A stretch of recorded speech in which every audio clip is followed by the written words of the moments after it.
Hi friends, அவருக்கு சேனலை subscribe பண்ணாதவங்க சப்ஸ்கிரைப் பண்ணிக்கோங்க. Pandian store serial new promo என்னென்னு பார்க்கலாம். கதிர் வந்து ரொம்பவே சந்தோஷமாக இருக்காங்க. இன்னொரு பக்கம் பார்த்தோம்னா ராஜி வந்து ரொம்ப கோவமாக இருக்காங்க. குமரன் கிட்டே போயிட்டு செமையாக சண்டை போடுறாங்க. என்ன நினச்சிட்டு இருக்க, எங்கள் வீட்டு பொண்ணு ராஜி அவளை பார்த்து கண்ணடிக்கிற விசில் அடிக்கிற, என்ன நினச்சிட்டு இப்படி பண்ணிகிட்டு இருக்க அப்படின்னு சொல்லிட்டு செமையாக கூப்பிடுறாங்க. நான் எதுவும் பண்ணவே இல்லை, தேவையில்லாமல் வந்து என்கிட்ட பேசுகிற வேலை வச்சுக்காத அப்படின்னு சொல்கிறாங்க. நீ எதுவும் பண்ணலைன்னு மட்டும் என்கிட்ட சொல்லாத, நீ நின்று பேசிகிட்டு இருந்ததை நான் பார்த்துட்டு தானே இருந்தேன் அப்படின்னு சொல்கிறாங்க. கரெக்டாக ராஜியோட அப்பா வராங்க. அப்பா, நான் பேசுனது எல்லாமே உண்மை தான். இவன் தான் இப்போ வேணும்னே வந்து அரசி உக்காந்துட்டு இருந்தால் அவளை பார்த்து சிக்னல் கொடுக்குறது, அது மட்டும் இல்லை சாப்பிட்டியா என்ன பண்ணுறேன்னிட்டு கேட்குறான் அப்படின்னு சொல்கிறாங்க. அதை கேட்ட உடனே ராஜியோட அப்பா ரொம்பவே டென்ஷன் ஆகுறாங்க. அதுக்கப்புறம் உள்ளே வாடா அப்படின்னு சொல்லிட்டு குமரனை உள்ளே கூட்டிகிட்டு போகிறாங்க.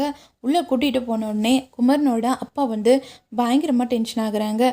அவன் என்ன தப்பு பண்ணான், அவனை எதுக்காக இப்படி இழுத்துட்டு வரீங்க, அவன் என்ன தப்பு பண்ணான்னுட்டு உங்களுக்கு சொல்ல தான் போகிறேன் அப்படின்னு சொல்லிட்டு ராஜியோட அப்பா சொல்கிறாங்க. அதுக்கு முன்னாடி குமரன் வந்து சொல்கிறாங்க, அப்போ நான் எந்த தப்பும் பண்ணலை, வேணும்னே அந்த ராஜி வந்து என்கிட்ட சண்டைக்கு இழுத்தான், அதை நம்பி பெரியப்பாவும் இப்போ என்னை கோவப்படுத்தி என்னை இப்போது அவரும் தப்பாக புரிஞ்சு பேசுகிறாரு. என்னடா தப்பாக புரிஞ்சுக்கிட்டு பேசினேன், அந்த எதிர் வீட்டில் இருக்கிற பொண்ணுக்கிட்ட சைகை காமிச்சு பேசுகிறான், விசில் அடிக்கிறான், இது மாதிரி எல்லாம் பண்ணிட்டு இருந்தால் யாரும் ஏதாவது கத்திட்டு தானடா போவாங்க அப்படின்னு சொல்கிறாங்க. அது கேட்ட உடனே குமரனோட அப்பா பயங்கரமாக சந்தோஷப்படுறாங்க. பரவாயில்லையே, நம்ம பையன் வெளியே ஆரம்பிச்சுட்டு இருக்கான் அப்படின்னு சொல்லிட்டு அவங்களோட அப்பா ரொம்பவே சந்தோஷப்படுறாங்க.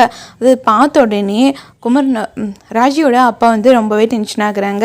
இதுக்கப்புறம் ஏதாச்சும் ஒரு தப்பு வந்துச்சு அவ்வளோதான் அண்ணா, நானும் பார்க்குறேன், இப்போல்லாம் அந்த ஓடுகளிக்கு ஓவராக தான் நீங்கள் சப்போர்ட் பண்ணுறீங்க, இது எல்லாமே சரியாக படலை எனக்கு அப்படின்னு சொல்லிட்டு குமரனோட அப்பா சொல்கிறாங்க.